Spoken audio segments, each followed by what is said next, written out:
রাসূল বলেন যে তাদেরকে আল্লাহ তাআলা মাফ করে দিবেন, কারণ তখন কি হয়নি, মদ হারাম ছিল না, এই জন্য তাদেরকে আল্লাহ মাফ করে দিবেন। তো সাহাবীরা এটা নিয়ে বিস্মিত হচ্ছিলেন। তাহলে সর্বপ্রথম আয়াত কোনটা? 67। এখানে আল্লাহ তাআলা মদ হারামি কথা বলেন নাই, মদ খাওয়া খারাপ এই কথা বলেন নাই, মদ খাইলে স্বাস্থ্যের ক্ষতি হয় এটাও বলেন নাই। বলছেন খেজুর এবং আঙ্গুর থেকে তোমরা কেউ কেউ খাবার রিজকান হাসানা, উত্তম রিজিক হিসাবে কেউ এটাকে গ্রহণ করো, আবার কেউ কেউ এটাকে নেশা হিসাবে গ্রহণ করো। শেষ। এরপরে দ্বিতীয় স্তরে সূরা বাকারার 219 নম্বর আয়াত নাযিল হলো। ইয়াসআলুনাকা আনিল খামরি ওয়াল মাইসিরি কুল ফীহিমা ইসমুন কাবীরু ওয়া মানাফিউল লিন-নাস ওয়া ইসমুহুমা আকবারু মিন নাফিহিমা। সূরা বাকারার 219। এই পাশের ভাইরা পিলারের বাম পাশের ভাইরা বলেন তো দেখি কয় নাম্বার? 219। হ্যাঁ, একটু খেয়াল করবেন যে এই পাশের ভাইদেরকে বলে এই পাশের ভাইরা বলবেন, তাহলে আমরা বুঝবো যে মনোযোগ সবার আছে কিনা। সূরা বাকারার কত? 219। আল্লাহ তাআলা বলছেন তারা আপনাকে প্রশ্ন করবে মদ এবং জুয়ার ব্যাপারে, আপনি বলুন মদ জুয়ার মধ্যে পাপ আছে, তবে মানুষের দৃষ্টিতে কিছু উপকারও আছে। ওয়া ইসমুহুমা আকবারু মিন নাফিহিমা, তবে উপকারের চেয়ে গুনাহটা বেশি। কথা শেষ। এখানে আল্লাহ নিষেধ করেন নাই মদ খাইতে, জুয়া খাইতে নিষেধ করেন নাই, নিষেধ করছে, বলছে গুনাহ আছে, তোমাদের দৃষ্টিতে কিছু উপকারও আছে, তবে গুনার চেয়ে উপকারের চেয়ে কোনটা বেশি? গুনাহটা বেশি। এখানে তোমরা অতএব তোমরা মদ খাইও না, জুয়া খেলো না, এই কথা আল্লাহ বলছেন? বলেন নাই। এটা হলো সেকেন্ড স্টেপ। এই স্টেপের আয়াত যখন নাজিল হলো তখন অধিকাংশ বিবেকবান সাহাবী ছেড়ে দিয়েছে মদ জুয়া। যেহেতু আল্লাহ বলছেন গুনাহ আছে আর সওয়াব মানে উপকারের চেয়ে গুনার পরিমাণ বেশি, তাহলে আমরা এই কাজ করবো কেন? ছেড়ে দিয়েছেন। এবং এই আয়াতের মাধ্যমে আগের আয়াত রহিত হয়ে গেছে, অর্থাৎ রিজকান হাসানার আয়াত কি হয়ে গেছে? সূরা নাহলের 67 নম্বর আয়াত রহিত হয়ে গেছে। তারপরে তৃতীয় স্টেপে নাজিল হলো কি? সূরা নিসার 42 নম্বর আয়াত। সূরা নিসা 42 নম্বর আয়াত নাজিল হলো। সেখানে আল্লাহ বললেন ইয়া আইয়ুহাল্লাযীনা আমানু লা তাকরাবুস সালাতা ওয়া আনতুম সুকারা। সূরা নিসা 42। রাসূলুল্লাহ সাল্লাল্লাহু আলাইহি ওয়াসাল্লামের একদল সাহাবী একদিন মাগরিবের নামাজ পড়ছিলেন। তো একজন ইমাম সাহেব নামাজ পড়াচ্ছেন, ইমাম সাহেব তো সাহাবী, তো উনি নামাজের আগে মদ খাইছিলেন। তো নামাজে সূরা কাফিরুন পড়তেছেন, কুল ইয়া আইয়ুহাল কাফিরুন আ'বুদু মা তা'বুদুন, হে কাফেরগণ তোমরা যার ইবাদত করো আমরাও তার ইবাদত করি। পেছন থেকে লোকমা দিচ্ছে যারা মুসল্লি যারা, তারা তো সবাই নেশাগ্রস্ত না, তাদের মধ্যে মাথা ঠিক আছে কারো কারো, তারা লোকমা দিচ্ছে লা আ'বুদু মা তা'বুদুন। ইমাম সাহেব আরো জোরে বলে আ'বুদু মা তা'বুদুন।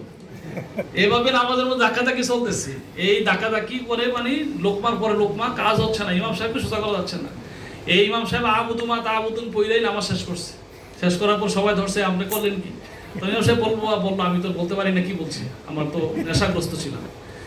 তখন ওই জামাতের সাহাবীগণ সবাই রাসূলের কাছে এসে বলছেন ইয়া রাসূলুল্লাহ, ওমর সহ, যে মদের ব্যাপারে একটা সুস্পষ্ট নির্দেশনা আল্লাহর কাছ থেকে আল্লাহকে দিতে বলেন, আসলে কি মদ খাওয়া যাবে কি যাবে না?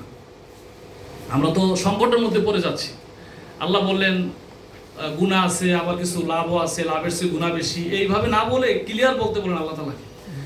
তখন আল্লাহ তাআলার পক্ষ থেকে এই সূরা নিসার এই 42 নম্বর আয়াত নাজিল হলো, হে ঈমানদারগণ, এখনো কিন্তু চূড়ান্ত আয়াত নাজিল হয় নাই, হে ঈমানদারগণ তোমরা নেশাগ্রস্ত অবস্থায় নামাজের নিকটবর্তী হইও না। তার মানে হলো নামাজের আগে নেশা করো না, যখন নেশাগ্রস্ত থাকবে তখন নামাজ পড়বে না। তার মানে হলো মাথা পুরোপূর্ণভাবে ঠিক রাখা অবস্থা কি করতে হবে? নামাজ পড়তে হবে। এই আয়াত যখন নাজিল হলো তখন সাহাবীরা দুই বেলা মদ খেতেন। এক বেলা হলো ফজরের পরে, লম্বা সময় আছে জোহর আগ পর্যন্ত নেশা কেটে জোহর পড়তে পারতেন। আরেক বেলা হলো এশার পরে, লম্বা সময় আছে ফজর আগ পর্যন্ত নেশা কেটে ফজর নামাজ পড়তেন নেশামুক্ত অবস্থায়। কিন্তু কিছুদিন পরে এশার নামাজের পরে যেহেতু মদ খাওয়া জায়েজ, এক সাহাবী সাদ ইবনে আবি ওয়াক্কাস রাদিয়াল্লাহু আনহু, মুহাজির সাহাবী এবং আনসার সাহাবী কয়েকজন মিলে এক আনসার সাহাবীর বাড়িতে এক ভোজের আয়োজন হয়েছে, 900 ডিনার। যথারীতি উটের গোশত দিয়ে আপ্যায়ন হলো, খাওয়া দাওয়া হলো। খাওয়া দাওয়া শেষে আরব দেশের কালচার বা সংস্কৃতির আলোকে আমরা যেমন সাংস্কৃতিক অনুষ্ঠান করি খাওয়া দাওয়ার পর, তাদের তো এটা ছিল অনেক বেশি, এই ব্যাপারে তারা পারদর্শী। সাংস্কৃতিক অনুষ্ঠান, কবিতা আবৃত্তি শুরু হলো। মুহাজিরদের ইসলামের কি অবদান এই কবিতা বলতেছে, আনসাররা কি অবদান এই কবিতা বলতেছে। সবাই নেশাগ্রস্ত, সবাই মদ খাইছে। এই নেশাগ্রস্ত অবস্থা কবিতা আবৃত্তি করতে করতে এক পর্যায়ে এক আনসার সাহাবী ওটার গোশত যে খাইছে একটু আগে, ওটার হাড্ডিতে জুটার ব্লেড আছে, এক হাড্ডি দিয়ে এক আনসার সাহাবীর মাথার মধ্যে দিছে ঢিল, এমন জোর আঘাত করছে মাথা ফাইটা একবারে ফিনকিতে রক্ত বেরোছে।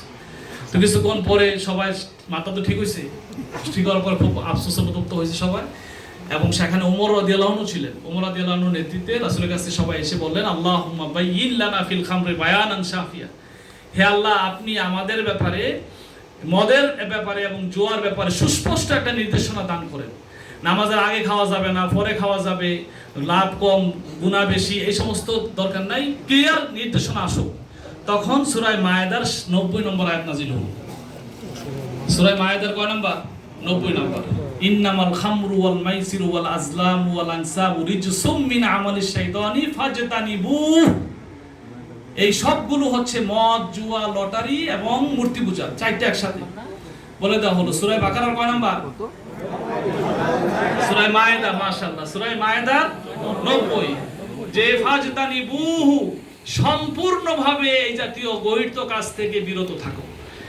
এখন আর নামাজের আগেও সুযোগ নাই, পরেও সুযোগ নাই, গুনাহ বেশি সওয়াব কম, এই সমস্ত কোনো কাহিনী নাই, মদ জুয়া টোটাল হারাম। এই ঘোষণা যখন দিয়ে দেওয়া হলো, এখন মদের ব্যাপারে কি আগের 3টা আয়াত আছে? আয়াত কোরআনে আছে, কোরআনে কিন্তু আছে, কিন্তু হুকুম কি আছে নাকি রহিত হয়েছে?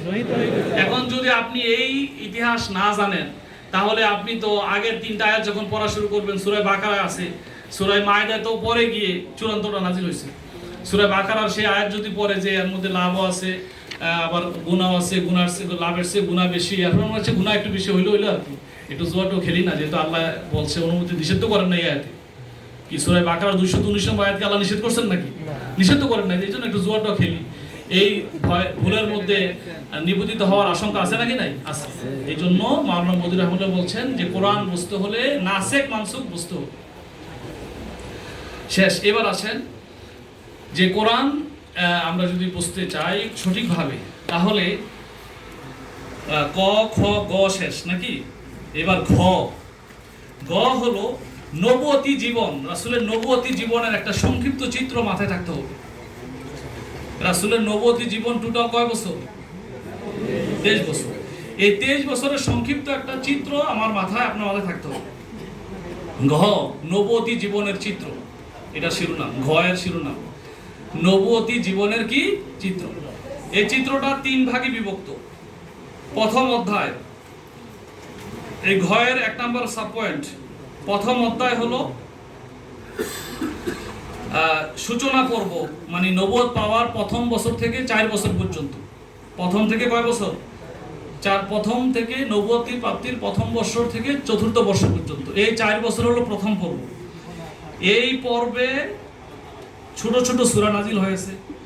এই পর্বের সূরাগুলো, এই সময়ে উম্মার সংখ্যা ছিল ছোট, বিরোধিতা ছিল বড়, এটা মাথায় রাখতে হবে। এই সময়ে উম্মার সংখ্যা, মানে মুসলমানের সংখ্যা ছিল কি কম, আর বিরোধিতা ছিল কি বেশি, বড় বিরোধিতা।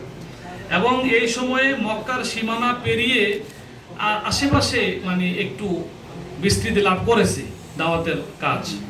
এটা হলো প্রথম অধ্যায়। দ্বিতীয় অধ্যায় হচ্ছে, সময় খুব কম, একটু তাড়াতাড়ি আপনার করতে হবে। দ্বিতীয় অধ্যায় হচ্ছে মিথ্যা প্রচারণা, পাশবিক নির্যাতন, সামাজিক বয়কট। দ্বিতীয় অধ্যায় কি কি হয়েছে? মিথ্যা প্রচারণা 1, পাশবিক নির্যাতন, শারীরিক আঘাত শুরু হয়েছে 3 নাম্বার সামাজিক বয়কট। এই দ্বিতীয় অধ্যায় হলো নবুয়তের 5ম বর্ষ থেকে 13তম বর্ষ পর্যন্ত। প্রথম অধ্যায় কত থেকে কত? 1 থেকে 4। দ্বিতীয় অধ্যায় 5ম থেকে 13তম বর্ষ। এই সময় কি কি হয়েছে? মিথ্যা প্রচারণা, পাশবিক নির্যাতন, সামাজিক বয়কট, প্রত্যেকটাই খুবই গুরুত্বপূর্ণ আমাদের দাওয়াতি কাজে, জীবনে দেখবেন পাবেন আপনারা। এরপরে এখানে কি হয়েছে? আবিসিনিয়া অস্থায়ী হিজরত এই সময় হয়েছে। কোন জায়গায় অস্থায়ী হিজরত? আবিসিনিয়া। তারপরে মদিনায় স্থায়ী হিজরত, এটাও এই সময় হয়েছে। তাহলে দ্বিতীয় অধ্যায় হিজরতের, নবুয়তের কততম বর্ষ থেকে কততম? 5 থেকে 13। আচ্ছা, তৃতীয় অধ্যায় হলো হিজরতের শুরু থেকে শেষ পর্যন্ত, মানে হিজরতের প্রথম হিজরি থেকে দশম হিজরি পর্যন্ত, মানে মাদানী জীবন এক কথায়। তৃতীয় অধ্যায়টা কি জীবন? মাদানী জীবন। এই মাদানী জীবন কি হয়েছে? ইসলামী রাষ্ট্র, ছোট্ট ইসলামী রাষ্ট্র হয়েছে। 1 2 নম্বর মুশরিকদের সাথে সশস্ত্র সংঘাত শুরু হয়েছে। 2 3 নম্বর আহলে কিতাবদের সাথে ধর্মীয় সংঘাত। আপনি এই ইতিহাস যদি ব্রেনে রেখে কোরআন অধ্যয়ন না করেন তাহলে কোরআনের প্রকৃত মর্মার্থ আমি বুঝবো না। এবং আপনি এই আন্দোলনে নেমে যদি এই কোরআন অধ্যয়ন শুরু না করেন তাহলে এই অংশগুলো আরো বেশি বোঝা যাবে না। আমাদেরকে আমাদের ধর্মীয় বিশেষজ্ঞ ভাইয়েরা যেভাবে আঘাত করেন, আপনি যদি এই আন্দোলনে না থাকেন তাহলে এই আঘাতের জ্বালা যে কত মর্মান্তিক, এই আঘাতের জ্বালা যে কত বেদনা বিধুর, এটা কি উপলব্ধি করা সম্ভব হবে? যে আন্দোলনের সাথে জড়িত নাই তাকে এই আঘাত শোনাও লাগে না, এই আঘাত সহ্য করা লাগে না। তাহলে তৃতীয় অধ্যায়ে আহলে কিতাবদের সাথে ধর্মীয় সংঘাত। ইহুদি খ্রিস্টানদের বড় বড় আলেমরা কঠিনভাবে আঘাত করতো রাসূলের আন্দোলনকে। তারা বড় বড় আলেম হিসেবে পরিচিত ছিল মদিনাতে। এরপরে হলো মুনাফিকদের সাথে অন্তর্ঘাত। তাহলে তৃতীয় অধ্যায়ের মধ্যে কয়টা বললাম? খুব দ্রুত একটু পয়েন্ট নোট করতে হবে। তৃতীয় অধ্যায়ের মধ্যে 1 নাম্বার ইসলামী রাষ্ট্র প্রতিষ্ঠা হয়েছে, ইসলামী রাষ্ট্র প্রতিষ্ঠা। 2 নাম্বার মুশরিকদের সাথে সশস্ত্র সংঘাত। 3 নাম্বার আহলে কিতাবদের সাথে ধর্মীয় সংঘাত। 4 নাম্বার কি?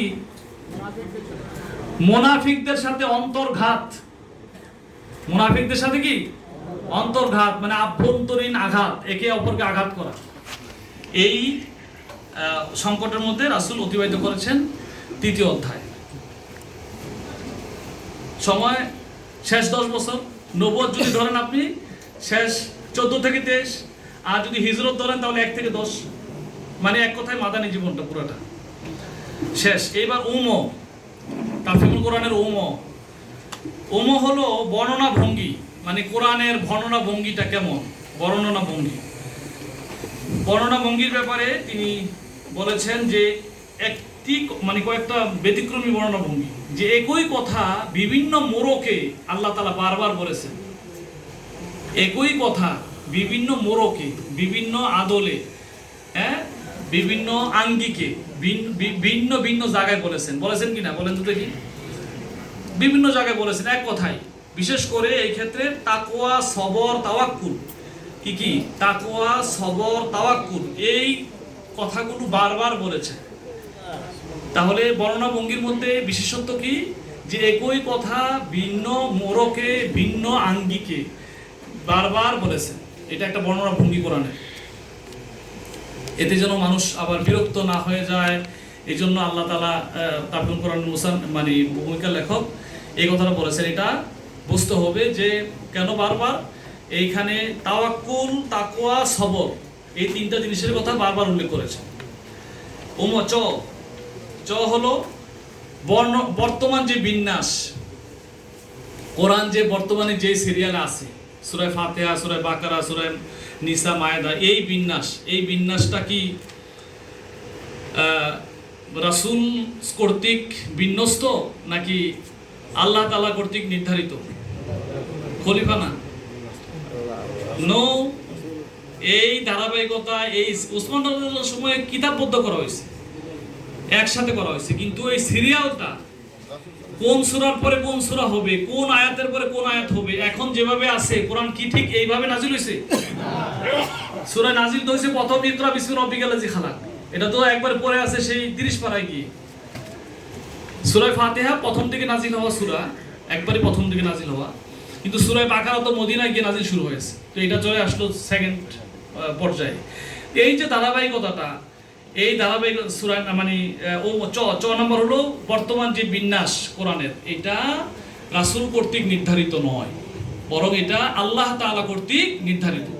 জিবরাইল আলাইহিস সালামের মাধ্যমে আল্লাহ তাআলা বলে দিয়েছেন রাসূলকে যে আপনি এই সূরার পরে এই সূরা হবে, এই সূরার পরে এই সূরা হবে, এই সূরার এই আয়াতের পরে ওই আয়াত হবে। এইভাবে আল্লাহ তাআলা জিবরাইলের মাধ্যমে রাসূলকে যেভাবে বলে দিয়েছেন ঠিক সেভাবেই কোরআনকে সাজানো হয়েছে। এটা তাওকীফি বলা হয়। উলুমুল কোরআনের ভাষাটাকে কি বলা হয়? তাওকীফি। তা ওয়াও কাফ ইয়া ফা ইয়া তাওকিফি, মানে আল্লাহর উপর নির্ভরশীল। এই ব্যাপারে আল্লাহ রাসূল নিজে থেকে ইস্তেহাদ করেন নাই, নির্ভরশীল ছিলেন কার উপরে? আল্লাহ তাআলার উপরে। এখানে একটা বিস্ময়কর বিষয় হলো, দেখেন এই সাজানোটার ক্ষেত্রে আল্লাহ তাআলা কত চমৎকার একটা পদ্ধতি অবলম্বন করেছেন। একসাথে তো আল্লাহ তাআলা ইচ্ছা করলে মাক্কি সূরাগুলো শুরু সবগুলো একসাথে উল্লেখ করতে পারতেন, এরপরে মাদানীগুলো উল্লেখ করতে পারতেন, কিন্তু এটা আল্লাহ করেন নাই। দেখেন, আমি আপনার যদি দ্রুত লিখতে পারেন তাহলে মনে হয় ভালো হবে।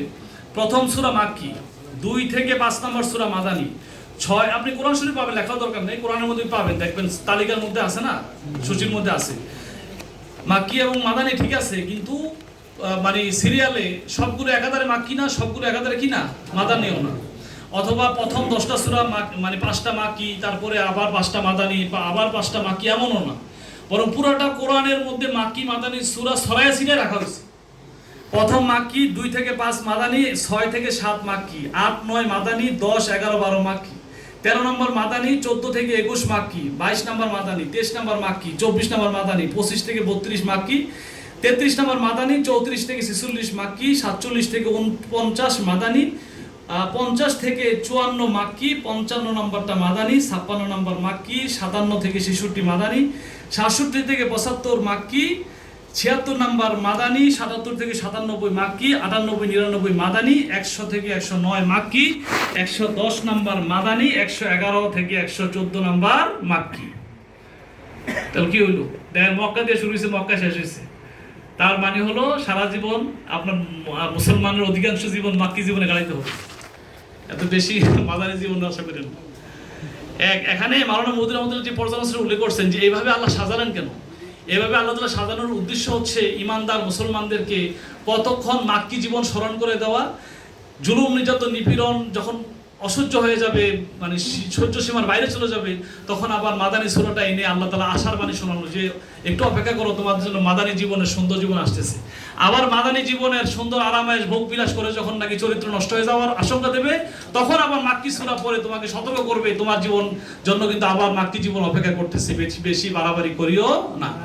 আবার যখন দুঃখ কষ্ট নির্যাতন আবার শুরু হবে, তখন আবার মাদানী জীবনের সুখ আরামায়েশের ইশারা আশাবাদ ব্যক্ত করা হবে মাদানী সূরার মাধ্যমে। এইভাবে টোটাল মুমিনের জীবনটা মাক্কি এবং মাদানীর মোড়কে আবর্তিত করে আল্লাহ তাআলা আশা এবং ভরসা এবং কষ্ট, জুলুম নির্যাতন নিপীড়ন এবং আরামায়েশের মাঝখানে আল্লাহ তাআলার উপর ভরসা করে যেন সে জীবনটা গাড়াতে পারে, টোটাল কোরআনটাকে আল্লাহ তাআলা এইভাবে সাজিয়েছেন। চমৎকার একটি বিশ্লেষণ মাওলানা মহিউদ্দিন আহমদ এখানে করেছেন। শেষ, এরপর হলো 6